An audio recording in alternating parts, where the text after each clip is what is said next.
ज्यादा नहीं, बस 8 से 10 साल पीछे मुड़ कर देखें तो भारतीय बाजारों में पैसों की खनक साफ सुनाई देती है। लोगों की जेब में पैसा होता था तो वे बाजार में जाकर शॉपिंग करते थे। पैसा खत्म हुआ तो पैर वापस घर की ओर मुड़ जाते थे। लेकिन करीब एक दशक में भारतीय ग्राहकों के शॉपिंग का तरीका बदल गया है। अब हमें उधार लेकर शॉपिंग का चस्का लग गया है। कोई महंगी चीज पसंद आई, कार्ड स्वैप किया और हो गई अपनी। लेकिन शॉपिंग का ये चस्का आम लोगों को कर्ज के जंजाल में फंसा रहा है।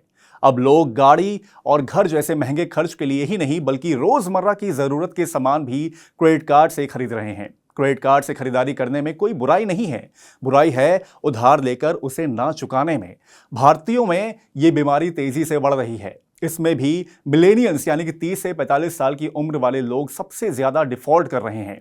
यही वो लोग हैं जो बिग बिलियन डेज जैसे शॉपिंग फेस्टिवल में बढ़ चढ़कर खरीदारी करते हैं, विदेशों में छुट्टियां बिताते हैं, आईफोन और गैलेक्सी जैसे महंगे फोन खरीदते हैं, लेकिन अपनी कमाई से नहीं बल्कि क्रेडिट कार्ड से।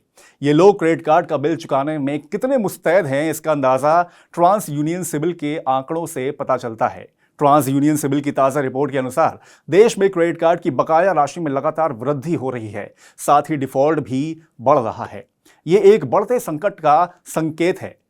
रिपोर्ट के अनुसार क्रेडिट कार्ड डिफॉल्ट जून 2024 तक 1.8% हो गया, जो 6 महीने पहले 1.7% था, और मार्च 2023 तक सिर्फ 1.6% था। हालांकि प्रतिशत वृद्धि मामूली लग सकती है, लेकिन क्रेडिट कार्ड बकाया राशि में वृद्धि चौंकाने वाली है। जून 2024 तक क्रेडिट कार्ड बकाया राशि लगभग 2.7 लाख करोड़ रुपए थी, जो मार्च 2024 में 2.6 लाख करोड़ रुपए और मार्च 2023 में 2 लाख करोड़ रुपए से थोड़ी ज्यादा थी। कोरोना महामारी से पहले की बात करें तो मार्च 2019 में कुल कार्ड बकाया 87,686 करोड़ रुपए था। यानी बीते 5 साल में क्रेडिट कार्ड का बकाया हर साल 24% की दर से बढ़ रहा है। मैक्वेरी की एक रिपोर्ट में कहा गया है कि भारतीय ग्राहकों की ये प्रवृत्ति असुरक्षित ऋण क्षेत्र में तनाव बढ़ा रही है, क्योंकि ये बैंकों और आम आदमी की वित्तीय सेहत के लिए ठीक नहीं है। मैक्वेरी की रिपोर्ट और भी चौंकाने वाली है। रिपोर्ट के अनुसार युवा मिलेनियल्स एक ओर जहां क्रेडिट कार्ड की पूरी लिमिट का उपयोग कर डाल रहे हैं, वहीं पैसा ना चुकाने की स्थिति में डिफॉल्ट कर रहे हैं।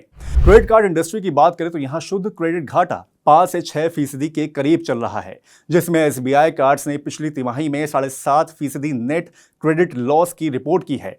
यानी कंपनी के हर 100 में से 6 रुपए डूब रहे हैं। क्रेडिट कार्ड के कर्ज को असुरक्षित कर्ज की श्रेणी में रखा जाता है। रिजर्व बैंक करीब 1 साल से इस प्रकार के कर्ज पर सख्ती कर रहा है। रिजर्व बैंक ने बीते 1 साल में असुरक्षित कर्ज पर कई तरह की बंदिशें लगाई हैं, लेकिन ना तो बैंक कर्ज देने में मुट्ठी भींच रहे हैं और ना ग्राहक खुले हाथ से खर्च करने से चूक रहे हैं।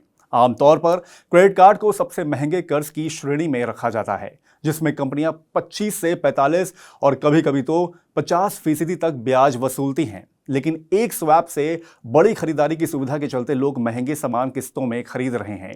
कई बार ग्राहक शॉपिंग के कई महीनों तक मिनिमम ड्यू चुकाते रहते हैं, जिसमें वे एक किस्त के बराबर सिर्फ जुर्माने और फाइल चार्ज के नाम पर ही चुकाते हैं।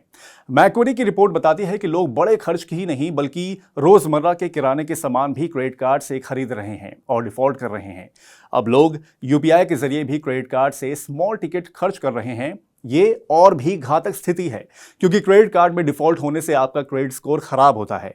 ऐसे में पॉसिबल है कि आप 50,000 के फोन के लिए क्रेडिट कार्ड पेमेंट को डिफॉल्ट कर दें, और जब आपको 50 लाख के होम लोन की जरूरत हो तो बैंक आपको कर्ज देने से मना कर दे। तब ये स्थिति घातक हो सकती है। आइए समझ लेते हैं कि अगर आप कर्ज के जंजाल में फंस गए हैं तो आपके पास इससे निकलने के क्या तरीके हैं। पहला तरीका तो यह है कि आप क्रेडिट कार्ड का तभी इस्तेमाल करें जब आपको उसकी ज़रूरत हो और आपकी उतनी हैसियत हो। लेकिन फिर भी यदि आप मजबूरी में कर्ज के जंजाल में फंस जाते हैं तो आप तुरंत बिल का भुगतान तिथि से पहले क्रेडिट कार्ड कंपनी से संपर्क करें और देय राशि को ईएमआई में बदलने का रिक्वेस्ट करें, उनसे अनुरोध करें। इससे आपकी देय राशि घटेगी और आप कर्ज के जंजाल में नहीं फंसेंगे। अंतिम उपाय पर्सनल लोन का भी है। पर्सनल लोन का ब्याज क्रेडिट कार्ड के मुकाबले कम होता है। पर्सनल लोन का समय पर भुगतान करने पर आपको क्रेडिट स्कोर सुधारने में भी मदद मिल सकती है। आप हमें बता सकते हैं कि ये जानकारी आपको कैसी लगी। आप हमें कमेंट बॉक्स में इसके बारे में बता सकते हैं। इसके साथ ही अगर आप निवेश, बचत और अपनी जेब से जुड़ा कोई भी सवाल पूछना चाहते हैं तो आप मनी9 को फॉलो कर सकते हैं।